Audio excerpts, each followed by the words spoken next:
Hello and welcome. I'm Jess and this is Heather. We are speech and language therapists at Winchelsea School, and we are excited to offer this virtual training on Gestalt language processing for parents and carers. Some of you might have heard of Gestalt language processing before. Our plans on what we're going to cover today is we're going to go through what is Gestalt language processing, the stages of development, strategies to support our Gestalt language processors, some frequently asked questions from when we ran this session in person, and signpost you to some more useful resources. So there's two ways that children learn language, and this is a fairly new way of thinking, or at least kind of in the kind of mainstream speech therapy world now. When we trained, it was very much that we were taught that there was one way that children learn language, and now we're learning that there's two. So the first way, the way that we were taught, is what's called analytic language processing. And that's where children learn through a single word before going on to more complex sentences. So you can see in this example here, on the first one, the adult saying, then they went to the park, the child saying park. Then they're moving on and saying play park before moving on to the complex, let's go to the park. They're starting off at a single word level and building up. We're now learning that there's a second way of learning language called Gestalt language processing. And the word Gestalt means a chunk or something as a whole. And so this is where the use of scripts comes in for our pupils. So in this example, the adult's saying it's time for school, and the child has learnt a script or a chunk or a Gestalt, which is let's get ready to rumble. And they might say it with the same intonation where they've learnt it from. So they might say, let's get ready to rumble. And then over time, they will start to learn to use that script a little bit more flexibly and a little bit more specific to the context and the environment. So here at food time, they're saying, let's get ready to eat. So you can see here, they've got the let's get ready to still, but they've changed that last word at the end, eat. And then again, they're using this Gestalt more flexibly in this last one. So they've got the let's get, but they're saying, let's get going to the park. So they have started off at that whole chunk and then started to use it more and more flexibly. So as I've already said, that's a fairly new thing for us, that we're learning that there's two ways of learning language. The theory of Gestalt language processing has actually been around since the 80s, but it's only becoming kind of, more mainstream in speech therapy now, and getting a lot more attention. And it's widely accepted now that there are these two ways of learning language. Neither one is right or the best one. So I'll talk you through them again in a bit more detail. So analytical language processes, as we talked about from that picture before, the basic units of language for them are those single words. They start talking in single words before moving on to 2 or 3 word phrases and then moving into complex sentences. So from the start, for them, single words carry meaning. They know if they're saying the word apple, they know that means apple. If they're saying bottle, that means a bottle. Their language is flexible and productive. So from the start, they know the word bottle, they might be able to start going red bottle, I want bottle, and they're starting to do those combinations really early on and showing that flexibility. The intonation, so their tone of voice, that will develop much later. If you're thinking you're only learning language at a single word at a time, it might sound very, red car, kind of, you haven't got that melodic tone of voice. And you learn your grammar kind of as you develop. Good grammar sounds a little bit, I guess, immature to start off with, and that's the normal pattern of development. You might hear kind of, they say, oh, I run there, and other words like that, but it's a big focus on the analytical language side. And then for our Gestalt language processors, their basic unit of language is that chunk or that phrase, which is called a Gestalt, and single words appear much later.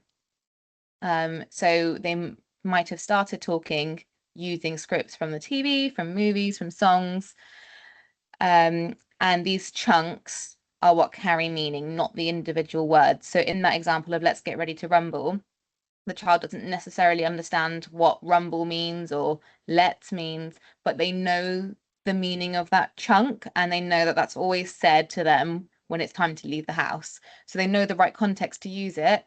Sometimes it's not as clear cut as that, and we'll give you some more examples in a little bit. But yeah, they'll understand the chunk with one meaning versus the individual words within that. So which means that their language is inflexible and it's very situational. And as I said, their language is rich in intonation. So if they first heard that phrase, let's get ready to rumble, with that, let's get ready to rumble, then they might always say it with that intonation. And their language from the start appears grammatically sophisticated because it will be copying the original source of their gestalt. So for example, here, an analytic process, if they're trying to say, let's go to the park, it might just be go park.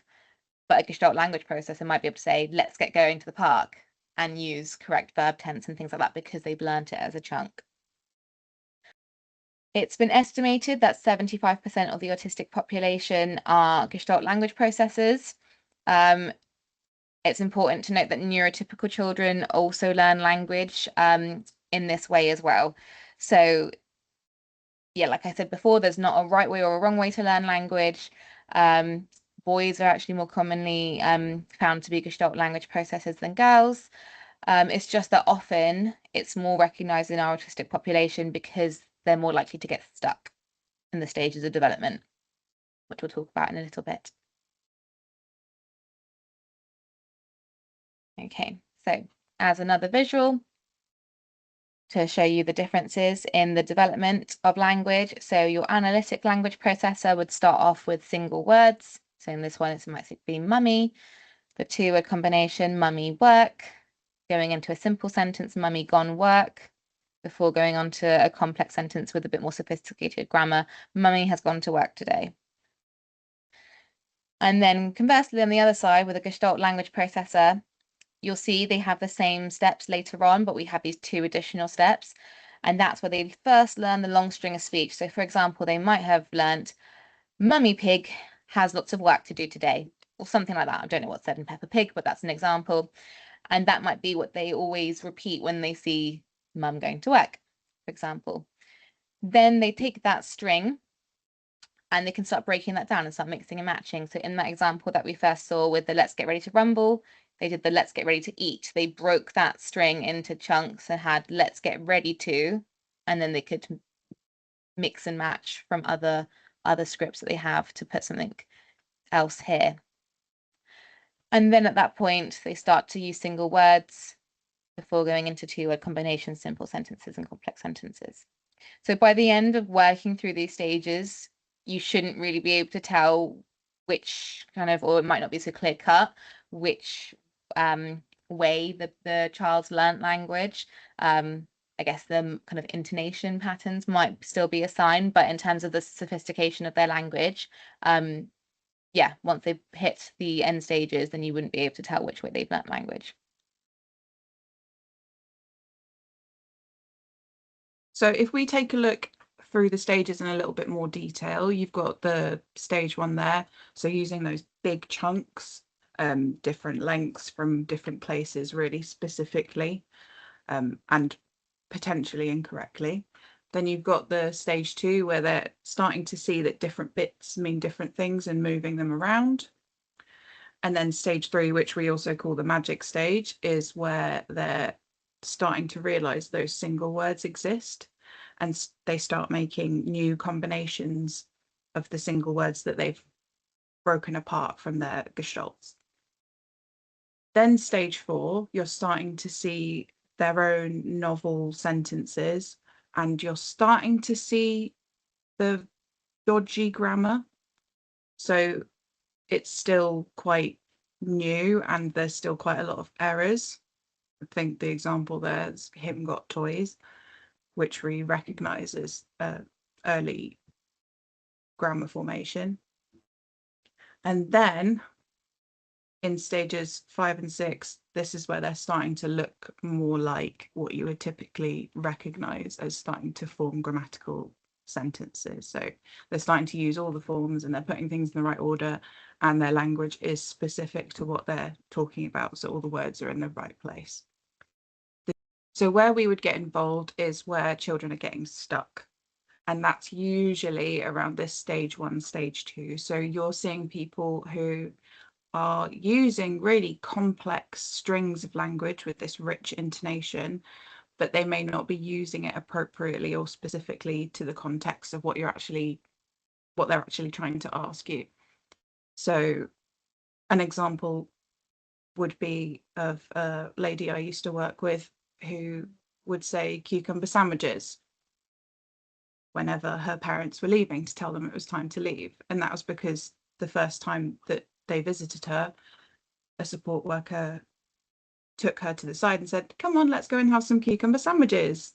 And so now every time it's time for her parents to leave, she says cucumber sandwiches. So it's not specific necessarily or clear what the person's trying to say, but it is meaningful language. They're taking it from that context. This is what people say when it's time for them to go. So that's what I'm saying when it's time for them to go. So yeah, when we're seeing people get stuck there, it's really frustrating for them and they're not communicating effectively because the other person doesn't understand what they're trying to say. They could also be stuck at stage 2 where they're just starting to split things up into smaller chunks, but possibly not necessarily those single words of understanding that we see. And that's typically where we'd want to get involved and give some intervention for that. It's also possible, like we discussed, that people will just move through the stages naturally and we're not really seeing any difficulties they have with communicating. And in that case, it's not going to be a need for having the input. But if you think about it in terms of learning a foreign language, you might, in a foreign language, learn those survival chunks that you need first, and you may not know exactly where the breaks are between the words because you're learning the whole phrase, the whole script. And then later on, when you start to understand the language a bit more, you're able to do that breaking apart and adding things and mixing things up, and then recognizing which bits are the individual words that you can then move around to communicate more complex and diverse messages. We might see that it's slightly more common for people with an intellectual disability or with a neurodiversity or autism to get stuck when working through the stages. But obviously it can also occur in neurotypical children too. One thing you might also want to know is that online in writing, you're going to see these stages referred to as natural language acquisition. So just be aware that that means the same thing. They're talking about the Gestalt stages. So if you see that phrase, you know what it means. So if we move on to what you might notice when we're looking at what Gestalt looks like. We've already talked about the fact that they are rich in their intonation. So you're going to see that melodic tone and really interesting dynamic changes. You might also see that it sounds quite musical, and songs will be a part of that repertoire as well. They may, like we've just talked about, be using language that they don't necessarily understand. So they're using this really complex, rich grammar and wide vocabulary where they have learned that whole piece is one thing. So they don't necessarily understand the words that they're using. We had a good example with a child who was using a lot of corporate lingo from some business program that may have been on in the background at home. You might also see them repeating back immediately after you've said something or someone else has said something, and they're repeating it in the same way that it was said as well. Like we've just said, it's language they don't understand, but it's language that seems too complex for where they're at in their developmental stages. Another point is it's really long, big chunks of language. So where you might be looking for those single words and short phrases, you're getting full sentences and sometimes really long paragraphs. as well as that immediate repeating back, you're hearing things that they've heard a while back or preferred things. So they're recalling that whole big chunk. Also using those long scripts they've learnt before and recalling them back to the present moment, like that use of movie talk. So things from films that have been said in a dramatic or exciting way, that emotion is really digging in and interesting to make those remembered and make those the memorable piece that's being reused again. And that's why language might seem really inflexible and specific to certain contexts rather than applying across and being more general. The really important point to note is that these children are not responding well to the traditional strategies for learning language that we would use, such as trying to expand their phrase bank and teaching them single words or talking to them in single words. So they're getting stuck and they're staying stuck when the traditional strategies that we know are not helpful for this kind of processing are used. Okay, so next we're going to show you some video examples of some children who are Gestalt language processors. Oh no! Oh no! Oh no, JJ! Oh no! Please, JJ, no! No, it's happened! Oh. What happened? Happened. Oh no! Oh no! Oh no! Oh no! What happened? What happened? Happened! Happened! Oh no! Happened! Oh no! Oh, happened! Happened! Oh no! Oh no! Oh, happened! Oh no!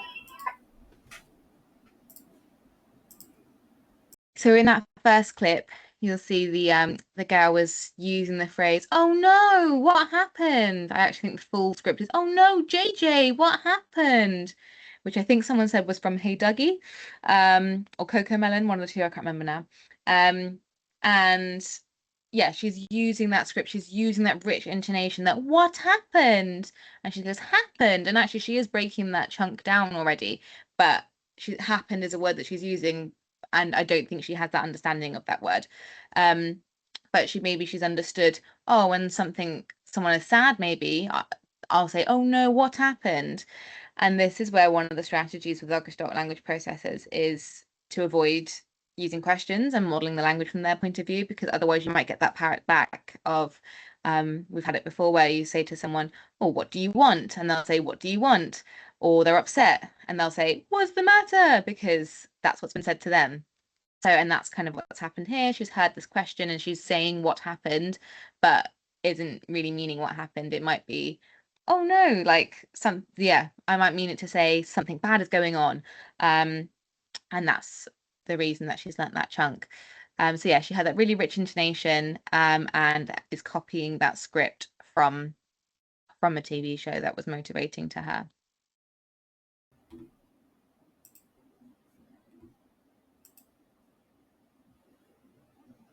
Let's find a star, red star. a red star. Okay. Let's find a red star. Uh-oh. Uh-oh.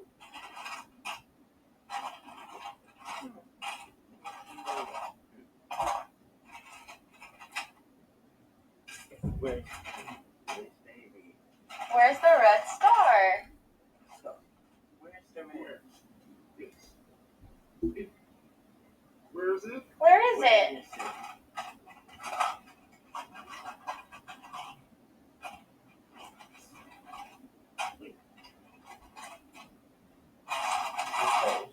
Matthews, do you want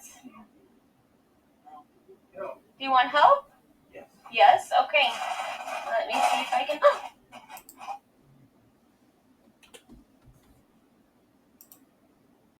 Okay, so in that second clip, we have an older pupil who is a Gestalt language processor who is learning to use his language a little bit more flexibly. He was trying to find specific things and could use those words for those specific items. But we heard some moments where he was saying, uh-oh, and using that kind of original scripts tone of voice. So yeah, so he's using language a lot more flexibly, but you can see he kind of had that sentence starter that's a script that he's then kind of starting to mix and match other things as he's getting involved in that activity. One of the important first starting points really for us to support our Gestalt language processors is what we call being a detective. So we're going to go through a few more strategies in a few slides time, but yeah, this is our starting point. So to understand the meaning of the Gestalt, we need to identify the source and the context that it's used in the source. So for an example, this one came up on our training that we did, and there was a child who was trying to get a sticker out of his sticker book, and he said, "The truck is in the mud." And at first, it doesn't seem particularly relevant to the activity. The sticker book's about different animals. But actually, in that context, the truck is in the mud and it's stuck in the mud. And so he's using that phrase to mean the sticker is stuck, I can't get it out, I need help, or some, one of those kind of variations on that meaning. So yeah, so he has successfully used that phrase to say this is stuck. But unless you have that shared understanding, unless you know where that script first came from, it might just be like, oh, that truck's in the mud, and you don't necessarily realize from that book that he really loved, it was stuck in the mud. So yeah, that's where the original script might not be so clear cut when they're using it, and we need to do that detective work. We need to work out where that came from as much as possible. We're not going to capture every single one, but that's where we need to work together with yourselves as parents and carers and with class teams to try and unpick where those phrases came from and what the hidden meaning could be. I look back now and reflect on reports that I've written because, again, before knowing all this stuff about Gestalt, we were just told, and the theory was that echolalia wasn't functional communication. Our pupils were repeating language because maybe it was self-stimulatory, but there wasn't ever kind of communicative intent behind it. That was what we believed. But actually now, through learning about Gestalt language processing, echolalia is functional. There is a meaning behind it. We just have to do that detective work to understand it. And like I said, it might not be that clear cut. Sometimes they might say something and it just means I like this or I'm having fun, and not relevant to the original thing at all. So I don't know, say for example, in a TV show, they went to a theme park and they went, that ride was so fast. And they just take that to mean, oh, I really liked that. That's a real kind of stretch in terms of the meaning. So that's where we have to really, really unpick. And this is where recording the gestalts that you hear is a really helpful starting point for us.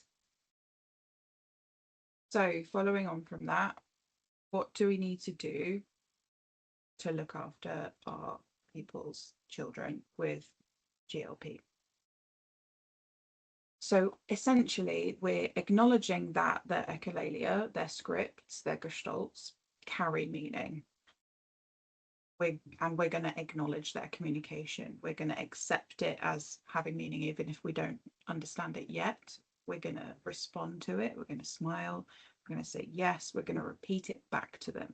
This is a really important part. It's kind of a magic moment sometimes where you interact with a GLP child and you might be the first person repeating stuff back to them, and suddenly their eyes are on you and they're focused because they've recognized that you're acknowledging their communication and that you're noticing that what they're saying is communication. So we're doing that detective work. We're trying to find out what the meaning is. Sometimes it's a lot harder to find out where the original thing came from. And that might be because of things like it was just a noise in the background. It was a conversation going on around you when you were in public, completely separate, or the radio was on or the TV was on in the background. So the interaction, the situation they were in just had that as a soundtrack. And so they latched onto that chunk of language, even though it may be completely separate from the context. And that's where we're looking for patterns in when the person is using that Gestalt, that phrase, to try and find out what the communicative intent is. Sometimes it can be really obvious. So like with the what's the matter example, it's really obvious that the person is upset because they're going to show you they're upset in other ways. They might be crying, they might go red, they might be making a sad face. So we're looking for those kind of clues. What's all the other information? Do they always say this when it's time to move from one activity to the next? Do they always say this when they need the toilet? You know, it could be anything, but we're looking for those more subtle clues when we don't know where the Gestalt has come from in the first place, because sometimes it's really hard to find out. So we acknowledge that this advice is very different to what has been shared in the past. Previously, we would be saying, model the right thing, teach them what to say, but keep the language really, really simple, really basic, keep to single words, don't say too much. And we would be saying that's just self-stimulatory, as we talked about. What we're saying now is do it back and try and find out where it's coming from, because it is functional communication for them. They don't understand why it's not working. So if someone's saying cucumber sandwiches to you and then the parents don't leave, they don't know why you're not ending the visit, because they're doing the right communication for them. They don't know that you don't know. So we're still learning more about this, and it's been churning around in the background for a while, but essentially it's a really good way of supporting children who communicate and are learning language through gestalts. And the really good thing about it is it's going to benefit everyone, because you're giving more reference, you're building that interaction between people to help them to be listening to you more and listening to other people more, and you're really giving them loads and loads of exposure to this language so that they can learn, oh, it breaks down into smaller parts. It probably makes quite a lot of sense to you, because it seemed quite obvious when it came along. Oh yeah, of course they're trying to tell me something, but they just don't know how to say it. But yes, it might seem counterintuitive to previous advice, and that's because it's a specific group of people that we're now recognizing and acknowledging. As well as repeating back what they're saying, we're also going to model our language in a really purposeful way. And the way that we're doing that is we're giving them language that's easy to swap out for something else. Jess's excellent example is always, if someone's learned to infinity and beyond, it's not really a very useful phrase to be able to break apart and then switch things around in. It's not very functional day to day. So what we try and do is we give them this really useful language that's going to be used again and again, like let's, it's, we, what's, that's. All of these different starters, because we can use them so flexibly and so frequently in lots of different contexts to show them that that is a word on its own. So yeah, it's lots and lots and lots and lots of exposure of this language, repeating the same bits over and over again, but with different parts added to it so that they can see that that piece is its own chunk. We try to limit the use of questions because of that example that we talked about when we say, what's the matter? What happened? What we want someone to be able to do when we ask them that question is respond to it, to give us the information they need to give us. So it's much more useful to have someone say, I'm sad, than it is to have them repeat the question back to you. So we want to be giving them the language, but we want them to use that's relevant to the situation, which is why we're trying to limit questions. Questions are still important, but think about the fact that if they're not understanding the language, they're probably not able to answer your question. So the question itself is not necessarily very useful in that context. What we're wanting to do is give them the answer essentially, or what we suspect the answer would be. So there's this hand rule. For every question, you want there to be 4 comments. So you're giving them the information you want them to model. Obviously, this is very tricky, and it's a lot to do in terms of really purposefully putting our language together. So what we say is, it's not about being perfect. We're not expecting anyone to be going away and rigidly only doing 1 question and then 4 comments. It's just to be aware of that if you're modeling the questions, you're going to get the questions. Human beings are not perfect. And we're thinking in the moment, and sometimes we're responding to situations and we don't have time to very carefully put our words together. So it's not about not being human, it's just about being aware of how this will help and trying to use it as much as possible. The other really important thing is this intonation. So what we talked about is that these kids are picking up this good, interesting, melodic language, and they're repeating that so that we're getting them hooked with interest. That's why it's working. And if you think back to any catchy jingle advert that you get stuck in your head on a regular basis, that's why it's getting stuck in there, because it's got those interest hooks. It feels nice, it sounds nice. So we're saying use the rich intonation, make your language more interesting. Now, if there's older children involved, this doesn't necessarily mean you have to be like a children's TV presenter. It doesn't all have to be bubbly and cute and really big and bright necessarily, because there will be children also who don't respond to that, and that can be quite overstimulating for them. What we do want is to tap into what they're finding interesting. So if it's someone who really likes whispers, you might be doing that, but you're getting that melodic, rich intonation and making your words interesting to them so they want to keep hold of them. For older children, like I said, it doesn't have to be a kids' TV presenter, but think about anyone who is trying to appeal to adults. You've got professional speakers who people like to listen to because they're interesting to listen to, and the way that they're presenting their message, no matter what it is sticking in people's brains because of the way that they say it, not necessarily because it's good information or important information even. So it doesn't necessarily mean that we're telling you, if you've got older children, to be using like a baby talk fun voice. It can just be that you're commanding their attention by being more interesting in a more grown-up way.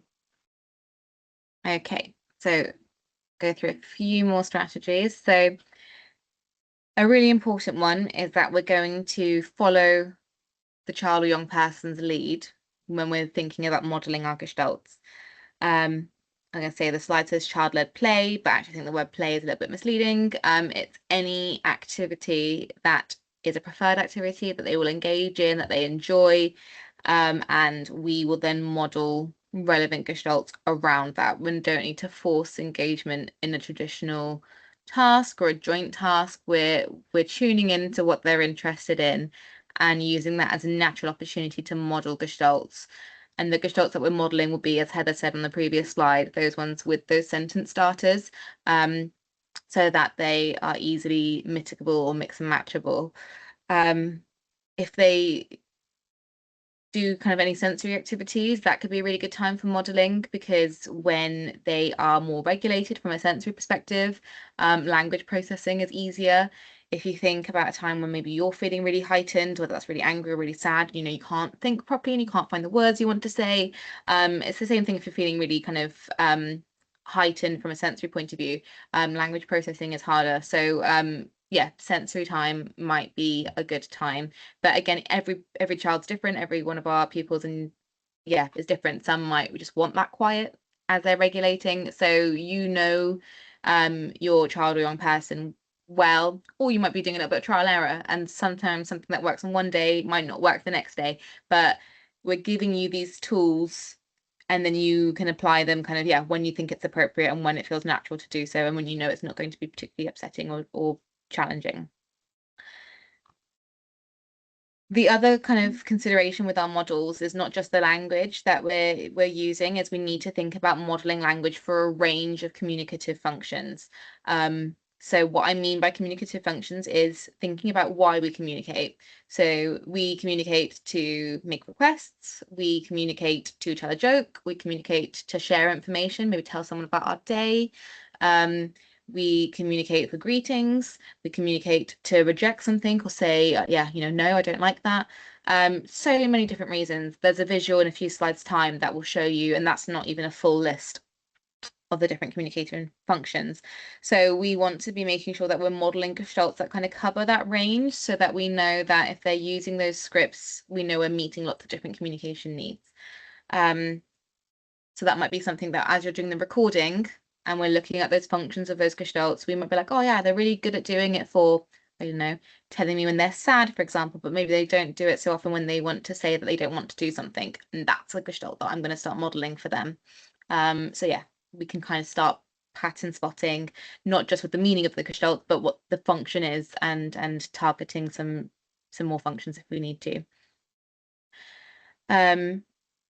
And we're going to continue to use visuals to help your child as part of our total communication environment. So your visual strategies, like your now and next boards, like your visual timetables, social stories, all those things will still be really beneficial. The caveat that I will add, and we'll talk about it in a little bit as well, is actually, I'm not going to talk about it now. What I will say is communication aids are a separate thing that I'm going to cover in a few slides' time, but your visual strategies to support their understanding, those would all stay the same. And you might actually adapt them to use those gestalts within that. So if you're writing a social story, you might use those gestalt phrases. So, it's time to do this. So yeah, those kind of strategies will stay the same. And it's using their interest, using that child-led play to be modeling the gestalts. That's ultimately what therapy will look like. So as Heather said, when we're looking at which pupils we want to be intervening with, it's those ones that are stuck. But our therapy wouldn't be anything different than these strategies. It would be using their interests, following their lead in child play, and us modeling the gestalts. And that's why we wanted to do this training, because as much as we can support adults around that child or young person to do the same strategies, that's exactly the same thing as what would be happening in therapy. So if we can get it happening all the time, even better for people's outcomes. So I'm going to share with you a video. It's quite a good example of modeling.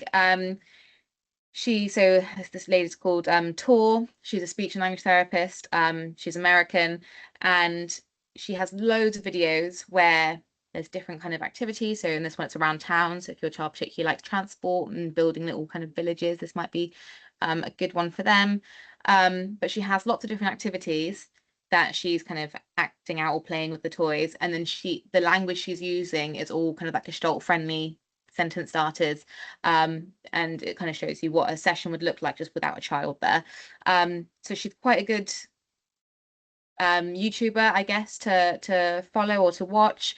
I will add, like I said, she's American, so you might decide that you don't want necessarily your child or young person to be watching the videos themselves, because then they might get the accents and things, which isn't necessarily a bad thing. That's up to you.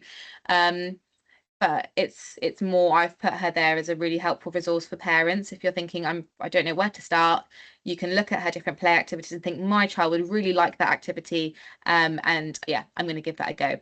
So I'll play you just a few seconds of her example video. And like I said, she's got a whole channel out there with other ideas as well. So I do recommend you taking a look.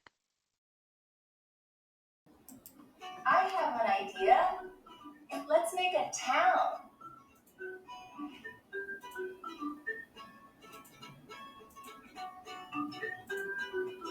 I got the buildings. Let's set them up. Here's the fire station.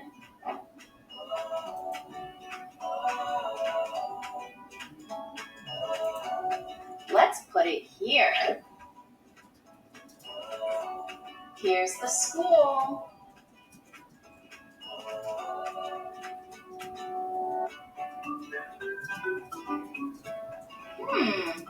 Let's put it next to the fire station.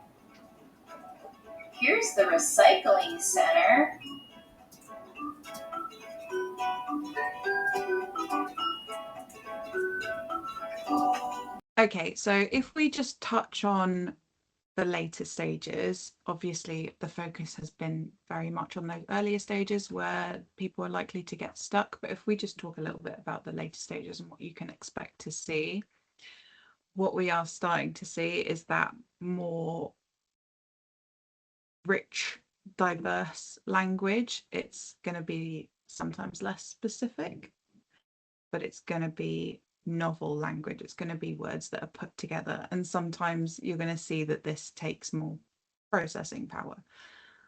So the person might be saying, I want to get some more toys. In terms of that grammar starting to happen, the first thing we want to see, people moving through the stages, is really bad grammar. So we're going from someone who's had these complex, rich, long scripts with perfect grammar to then going back to really basic, stilted grammar. But it's what we want to see because it means they've recognized those parts can be broken and built back up. So you're going to start to see what looks like a regression but isn't. Then they're going to step it up to adding more of those more abstract, complex grammatical elements in. And finally, they're going to be using really complex grammar. So you can see the examples there. What this means is that these pupils won't necessarily be a priority for assessment or one-to-one intervention, but there are still things that we can do that are going to be really helpful for them because we're trying to get their communication as functional and useful as possible. What you might see is still some bits of difficulty, but largely they will be presenting with this more complex functional language that's going to look a lot like normal development. So where we're focusing our modeling efforts here is on these grammatical targets. So we're looking at those different tenses, we're looking at asking questions, we might be looking at, you know, different endings or pronouns or, you know, more complex than before to try and get their language to be as functional as possible. The support we give them is going to look a little bit different in that case because we're going to be more focused on those grammar concepts. We still want to make sure that we're getting a range of functions. There will be strategies that we'll be able to use to support them at that stage as well, but that don't necessarily need the direct intervention. So we'll have a look at those. So with this group of people, you're still going to see them using some scripts. You might still notice them having some mitigated gestalts as well when they're more dysregulated, as we've talked about, when people are unwell, when they're fatigued, when they're in a heightened emotional state. It's harder to process new novel communication and build the language as you're putting it together. So what we're going to see is when someone's feeling like that, they're going back to that core early useful language. And yeah, you might be seeing that kind of reverting back, which is a really good sign actually that someone's not feeling okay. You're also likely to see some of this vocal play, some of this stimming. So you will see some scripts or gestalts for enjoyment or just to regulate themselves. It doesn't mean you shouldn't consider these gestalts as communication, but sometimes they may be just about calming the person down. So the gestalts don't go away, but the language gets overall more complex. The fun thing is here that if they're using their gestalts, they will be able to tell you where they came from. So one of my favorites, Pull the Lever, Kronk, which is from the Emperor's New Groove movie. And that's just a fun one. But the other one, Boil in the Bag Rice, that comes from an old advert about rice that was easier to cook because it was all in a bag and it stayed contained. There was no cleaning up the pan afterwards. So that one's used when I'm too hot. I don't say, oof, I'm too hot. I say boil in the bag rice because it's just more fun and it's the first thing that comes into my head because of that interest level, and that's from an advert as well. You're going to see that people can now answer those WH questions, so you can start to ask the questions, and they will be able to respond to you rather than they're just repeating what you're saying. But more complex questions might still be tricky and might still take a lot of processing time. That's where we see this disfluent speech. So you might see a lot of hesitations, you might see a little bit of stammering. You'll see this when they're processing and putting together spontaneous language. You won't see it so much when they're using a script, when they're using Gestalts, because that will be easy and flowing.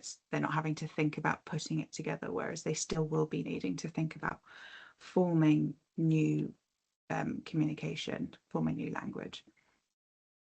You're seeing the grammar, but you might see a pocket of errors, and then that will be an area that you can use to target to support that specifically. Some language is not going to make sense still. It still might be a phrase that's used instead of a new phrase that makes a bit more sense.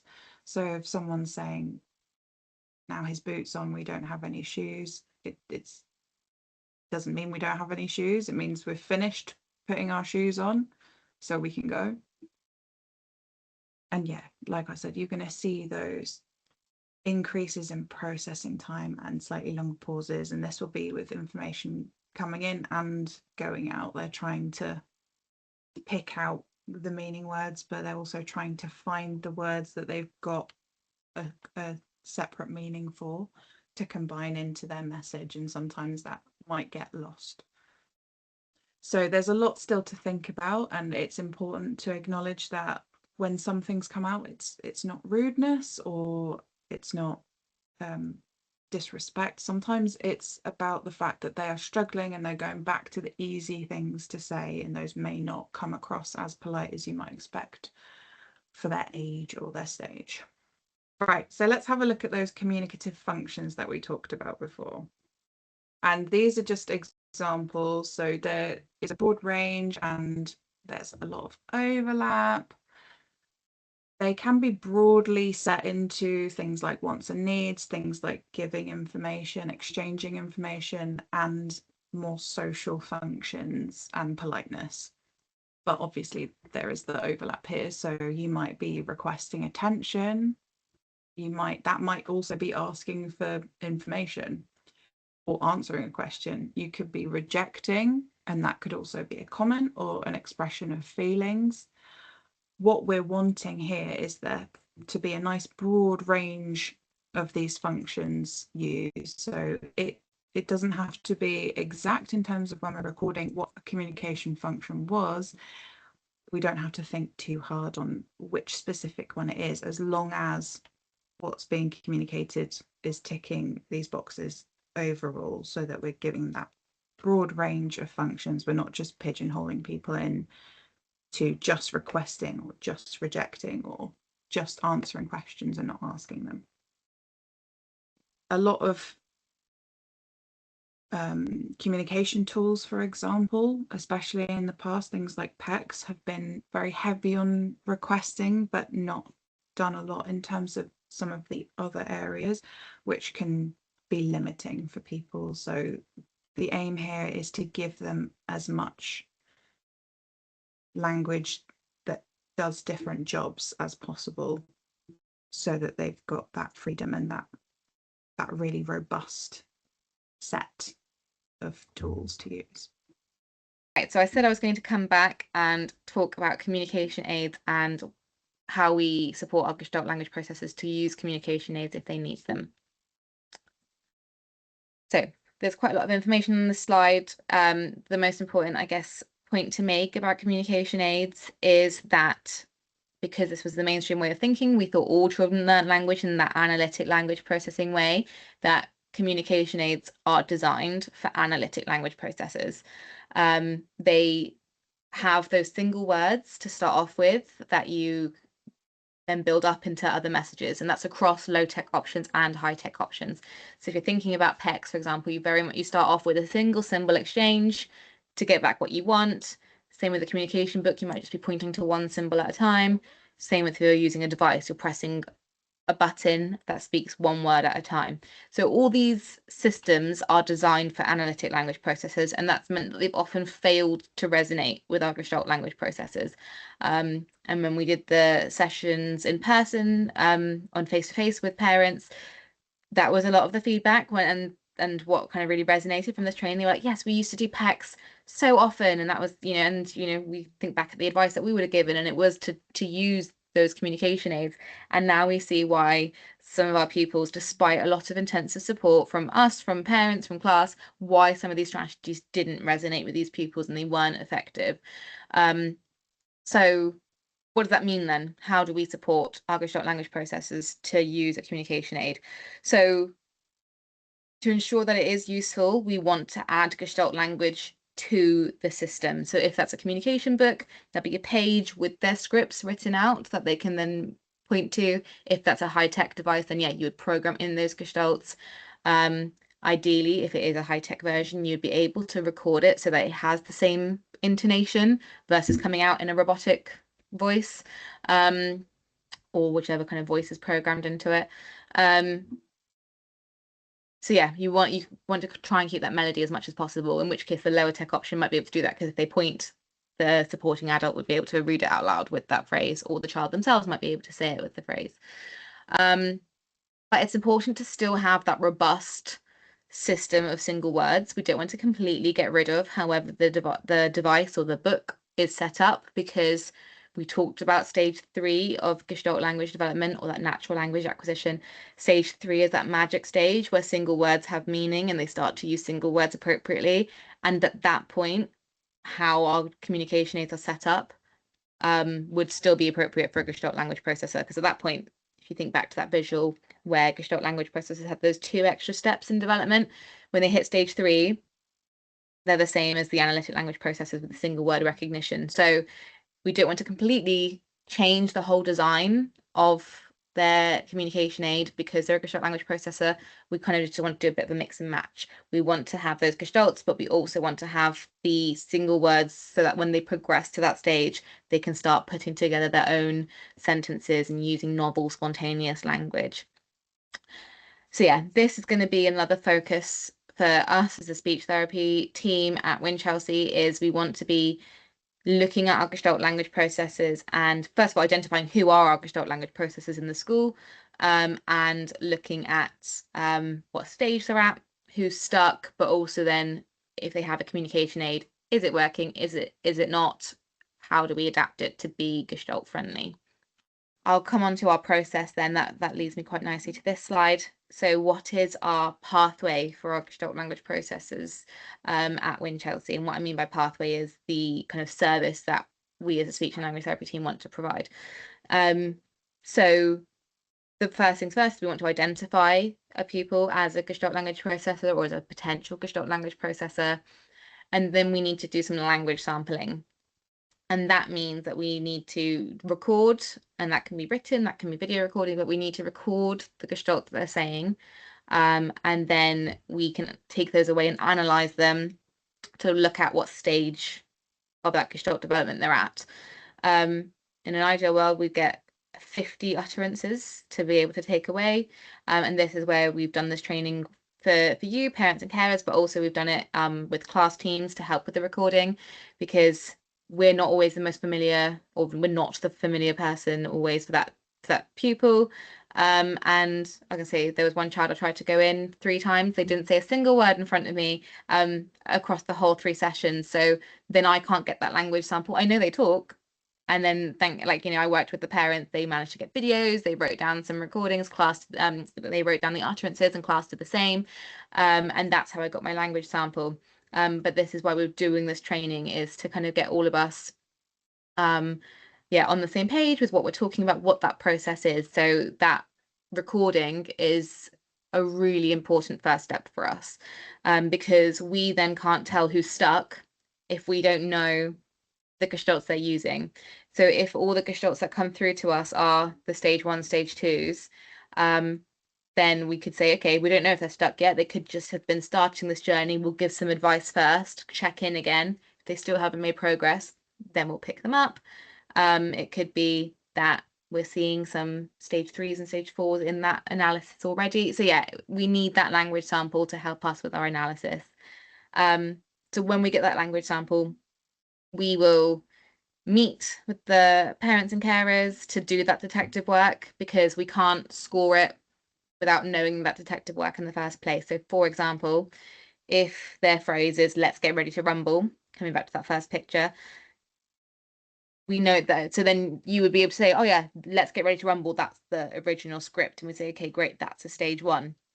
If they're doing "let's get ready to eat," that's a stage 2. They're mixing and matching. But I wouldn't know, just off hearing them for the first time, if "let's get ready to eat" is their original sentence that they started off saying. So I wouldn't know if that's a stage 1 or a stage 2 unless I liaise with the team around that child and do that detective work. And that's where we need to be working in collaboration with each other. So then from there we can score, where I say score, stage where they're at, write a report to say, yes, they're a Gestalt language processor. It's not a diagnosis as such, it's just a recognizing that that's the way that they learn, and that might be a helpful thing to get written into EHCPs as well, just so it's recognized there. And then we will look at some Gestalt support if it's needed. So if they're naturally making progress, then we might just say, the general strategies from this training, carry on with that for a little bit and come back to us if you have any concerns. We might say, actually, we're going to write a program of activities or advice for you guys to do at home, and we'll check in every so often. Or for the ones, yes, like I said, we're going to prioritize those pupils who are stuck. We'll then pick them up for some one-to-one therapy. And then we will do regular reviews where we need to keep taking language samples to see how they're progressing with their language and make sure that they are progressing and that they aren't stuck. So yeah, that's our process. And I will just say as well, please be patient with us. If you think back to the slide where it said 75% of the autistic population, we think are Gestalt language processors. We're a school of 250 pupils. So yeah, it's a big number of pupils who might be a Gestalt language processor. So we will, try and get around to everyone as quickly as we possibly can. So yeah, do start your language sampling, and you can get the ball rolling. But yeah, just do be patient with us. So one of the questions that came up was, do I repeat a Gestalt even if it is rude or inappropriate? Our advice was that you could try acknowledging it in a different way. So if you think you know the function of it, then maybe kind of acknowledge it by saying, oh yes, I see that you're angry, or whatever it is, and yeah, acknowledge it in a different way. Or you might just repeat parts of it that aren't rude or explicit. So if there's specific, like a swear word or something in it, then you might repeat the parts that aren't using that swear word. But yeah, ideally you wouldn't be reinforcing the inappropriate parts. I think as well, don't assume that the people's trying to be rude. They might have just found that initial script, that initial Gestalt, funny and without understanding the meaning. So they might not be realizing that the words that they're using are offensive or are inappropriate. And then that would potentially be a different skills teaching thing later of which words are appropriate and which ones are expected and unexpected. So yeah, don't assume that they understand the word. And then you would try and unpick what the function of that Gestalt is and replace it with something else. Yeah, another question that we got is, what do I do if my child does not like it when I copy their Gestalts? This can happen. A question that I would ask back is it some of the Gestalts but not all of them? Because it could be for so many different reasons. It could be that it's a self-stimulatory script and you've interrupted it, and then it's not calming like it's supposed to be, or it's only calming when they do it for themselves. It's not calming when you do it.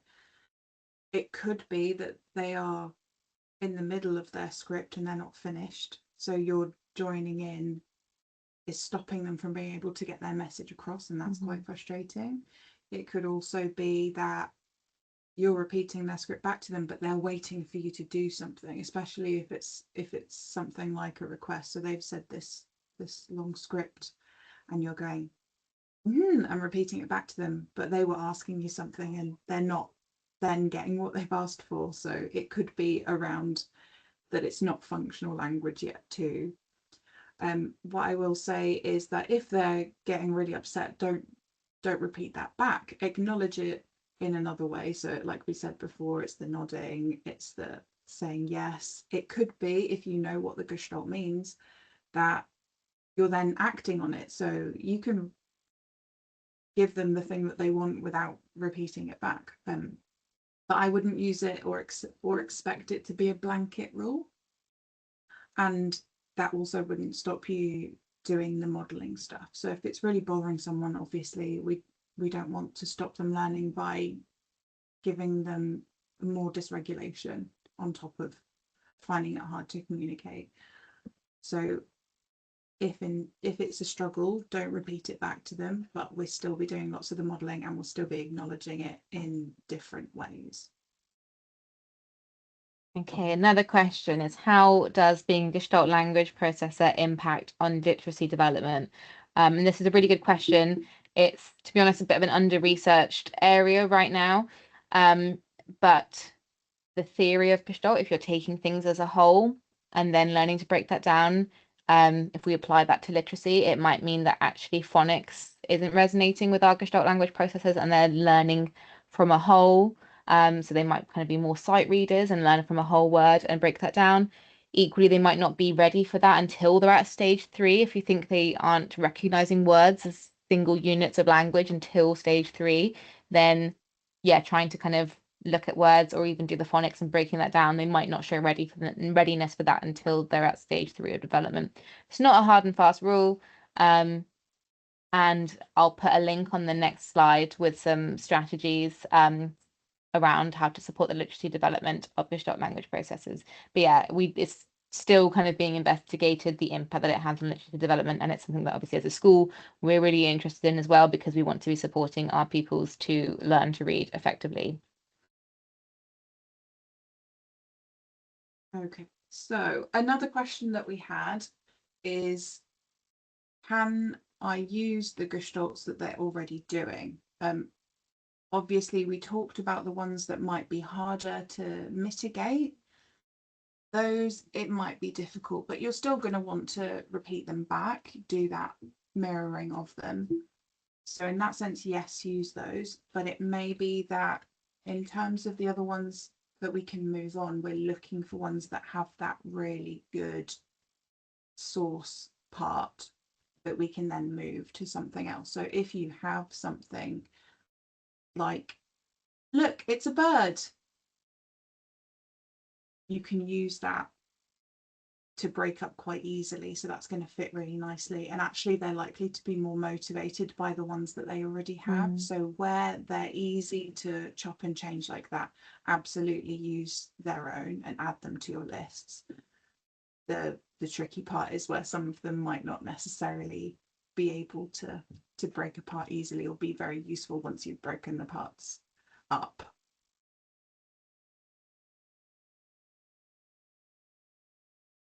So now I want to cover some, or signpost you to some useful resources. So Meaningful Speech, they're an American speech and language therapy organization who provided our training on Gestalt. Their website and their social media pages, particularly Instagram, yeah, are a really useful resource for strategies, but also just seeing a little bit more about what Gestalt is and some more examples. They have some information about how to support literacy as well that I've added as a separate link. A lot of the stuff out there is very American. I think I talked about Playtime with Tor already and showed you the video. And then actually we got signposted from a parent who came to our face-to-face session about Speech by Sinead, an Irish speech therapist on TikTok. And she has a free 10-day guide to Gestalt where she'll email you every day with different strategies, which kind of correspond with what we've covered already today, but sometimes it might just be nice just to have it pop up in your emails and give you a little bit of a reminder. So yeah, so I will recommend that you check her out. She's on TikTok and on Instagram. We've talked about Playtime with Tor. And yeah, the Communication Development Center also has some really great information about Gestalt. And because this is a virtual session, we can't give you the handouts that we have done in the face-to-face, but if there is anything that you would like from us, please do request them. One of the things that we've been giving out that's particularly helpful is this keyring. Oh, I don't know if it's going to come up blurry on the camera. So it's got some top tips for Gestalt language processors. So it's got what we've covered in terms of the hand rule, kind of using the tone of voice, repeating back the gestalts, that child-led approach. It's got another one for some sentence starter reminders. And it's also got example phrases across different communication functions. It's not a full list, but just a starting point, really. So again, if you are interested in having a keyring, do get in touch with us. Yeah, like I say, you can call us through the school, or we have our email. And yeah, do get in touch and let us know if you want the keyrings or any extra information on Gestalt. Thank you for listening to our training on Gestalt language processing. We hope that it was helpful and that, yeah, you've been able to learn about Gestalt and the strategies, and you feel able to implement them. If you do want some more advice or any of the resources, please do get in touch with us. Thank you for your time.